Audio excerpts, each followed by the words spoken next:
Hello everyone, ಎಲ್ಲರೂ ಹೇಗಿದ್ದೀರಾ? ಈ ಹೂ ನೋಡಿ ಇನ್ನೂ ಎಷ್ಟು ಚಂದವಾಗಿ ಫ್ರೆಶ್ ಆಗಿದೆ. ನಿನ್ನೆ ರಾತ್ರಿ 8 ಗಂಟೆಯಲ್ಲಿ ಗಿಡದಲ್ಲಿ ಹೀಗೆ ಇತ್ತು. ಅದನ್ನು ತೆಗೆದು ನಿಮಗೆ ತೋರಿಸ್ತಾ ಇದ್ದೀನಿ. ಈಗ ಮಳೆ ಮತ್ತು ಚಳಿ ಇರೋದ್ರಿಂದ ಸ್ವಲ್ಪನೂ ಒಣಗಿದೇನೆ ಹಾಗೆ ಇದೆ.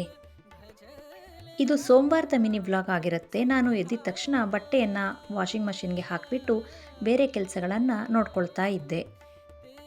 ಸ್ಟವ್ ಆನ್ ಮಾಡಿ ಈಗ ನಾನು ಕಾಫಿಗೆ ಹಾಲನ್ನು ಇಟ್ಟಿದ್ದೀನಿ. ಅದು ಕಾಯ್ತಾ ಇರೋ ಟೈಮ್ನಲ್ಲಿ ನಾನು ಪಾತ್ರೆಗಳನ್ನು ಜೋಡಿಸ್ಕೊಂಡ್ಬಿಡೋಣ ಅಂತ ಹೇಳಿ ಪಾತ್ರೆಗಳ ಹತ್ರ ಬಂದಿದ್ದೀನಿ.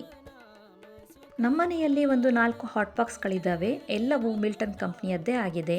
ನೀವು ಏನಾದರೂ ಕೊಂಡ್ಕೊಳ್ಬೇಕಾದ್ರೆ ಮಿಲ್ಟನ್ ಕಂಪ್ನಿಯದ್ದೇ ಕೊಂಡ್ಕೊಳ್ಳಿ, ತುಂಬ ಒಳ್ಳೆಯದು ಕಂಪ್ನಿ, ಓಕೆನಾ? ಈಗ ಬಟ್ಟೆಗಳೆಲ್ಲ ವಾಶ್ ಆಗಿತ್ತು. ವಾಷಿಂಗ್ ಮಷಿನ್ ನನ್ನನ್ನು ಆಫ್ ಮಾಡಿ ಅಂತ ಕರಿತಾನೆ ಇತ್ತು. ಸೊ ಆಫ್ ಮಾಡಿ ಬಂದು ಹಾಲು ಕಾದಿತ್ತಲ್ವ, ಅದಕ್ಕೆ ಕಾಫಿ ಮಾಡ್ಕೊಳ್ತಾ ಇದ್ದೀನಿ. ಬನ್ನಿ ಎಲ್ಲರೂ ಕಾಫಿ ಕುಡಿಯೋಣ. ನಾನು ಮಿನಿ ವ್ಲಾಗ್ ಮಾಡೋದಕ್ಕೆ ಅಂತ ಹೇಳಿ ವಿಡಿಯೋಗಳನ್ನೆಲ್ಲ ಮಾಡಿಕೊಂಡು ವಾಯ್ಸ್ ಕೊಡೋದನ್ನೇ ಮರ್ತುಬಿಟ್ಟಿದ್ದೀನಿ. ಅದಕ್ಕೆ ಈಗ ಮಂಗಳವಾರ ಸಾಯಂಕಾಲ ವಾಯ್ಸ್ ಕೊಡ್ತಾ ಇದ್ದೀನಿ. ಇದೇನಂತ ನೋಡ್ತಾ ಇದ್ದೀರಾ, ನನ್ನ ತಂಗಿ ಮಗಳು ಸ್ವಲ್ಪ ನೀರು ಮತ್ತು ಸೇವಂತಿಗೆ ಹೂವನ್ನು ಮಿಕ್ಸ್ ಮಾಡಿ ಫ್ರೀಝರ್ನಲ್ಲಿ ಇಟ್ಟು ಐಸ್ ಕ್ಯೂಬ್ಗಳನ್ನ ಮಾಡಿ ನಾನು ಸ್ಕಿನ್ ಕೇರ್ ಅಮ್ಮ ಇದು ಅಂತ ಹೇಳಿ ಆಟ ಆಡ್ತಾ ಇರ್ತಾಳೆ. ಅದೇ ಅದು. ಈಗ ನಾನು ಬೆಳಗ್ಗೆ ಎದ್ದಾದ ಮೇಲೆ ಕಾಫಿ ಎಲ್ಲ ಕುಡಿದ್ಬಿಟ್ಟು ಹಾಗೆಯೇ ಸ್ವಲ್ಪ ಮುಖ ಎಲ್ಲ ತೊಳ್ಕೊಂಡು ಹೊರಗಡೆ ಹೋಗಿಬಿಟ್ಟು ಕಸ ಗುಡಿಸಿ ಹಾಗೆ ಈ ಥರ ರೈಲಿಂಗ್ಸ್ನೆಲ್ಲ ಮತ್ತು ಗೋಡೆಗಳನ್ನೆಲ್ಲನೂ ಒರೆಸ್ಬಿಟ್ಟು ಹಾಗೇನೆಲ್ಲನೂ ಸಹ ಒರೆಸ್ಕೊಳ್ತಾ ಇದ್ದೀನಿ. ಇದನ್ನಂತೂ ದಿನಂಪ್ರತಿ ಮಾಡ್ತಾನೆ ಇರಬೇಕಾಗತ್ತೆ. ಈ ಕೆಲಸ ಅಂತೂ ಎಲ್ಲರ ಮನೇಲೂ ಇದ್ದೇ ಇರುತ್ತೆ ಅಲ್ವಾ? ಗುಡಿಸೋದು ಒರೆಸೋದಂತೂ ಎಲ್ಲರ ಮನೇಲೂ ಇದ್ದೇ ಇರುತ್ತೆ. ನಾನಂತೂ ಬ್ರೇಕ್ಫಾಸ್ಟ್ಗೆ ಗೋಧಿ ದೋಸೆ ಮಾಡ್ಕೊಂಡಿದ್ದೆ. ಚಟ್ನಿ, ತುಪ್ಪ, ಗೋಧಿ ದೋಸೆ ಅಂತೂ ತುಂಬ ಚೆನ್ನಾಗಿರುತ್ತೆ. ಈ ನಡುವೆ ಗೋಧಿ ದೋಸೆ ಅಂತೂ ಮಾಡ್ತಾನೆ ಇರ್ತೀನಿ. ನಿಮ್ಮಲ್ಲಿ ಸೋಮವಾರ ತಿಂಡಿ ಏನಾಗಿತ್ತು?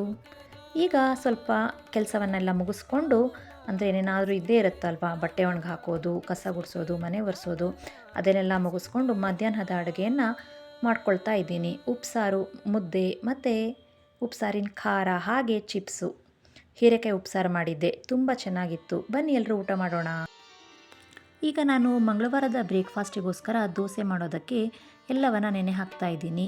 1 ಪಾವು ಅಕ್ಕಿ ಹಾಕ್ಕೊಂಡಿದ್ದೀನಿ. ಹಾಗೆ ಸ್ವಲ್ಪ ಹುರುಳಿಕಾಳು, ಸ್ವಲ್ಪ ಕಡಲೆಬೇಳೆ, ಸ್ವಲ್ಪ ಹೆಸರು ಕಾಳು ಮತ್ತು ಒಂದು 1/4 ಪಾವ್ನಷ್ಟು ಬಿಳಿ ಉದ್ದಿನ ಕಾಳನ್ನು ಹಾಕ್ಕೊಂಡು ಎಲ್ಲವನ್ನು ಕ್ಲೀನಾಗಿ ಒಂದು 5-6 ಸರ್ತಿ ತೊಳ್ಕೊಳ್ಬೇಕಾಗತ್ತೆ. ಆಮೇಲೆ ನೀರನ್ನು ತುಂಬಿಸಿ ನೆನೆಯೋದಕ್ಕೆ ಇಟ್ಟಿದ್ದೀನಿ. ರಾತ್ರಿ ಒಂದು 9 ಗಂಟೆ ಅಷ್ಟೊತ್ತಿಗೆ ರುಬ್ಕೊಳ್ಳೋಕ್ಕಾಗತ್ತೆ ಅಂತ.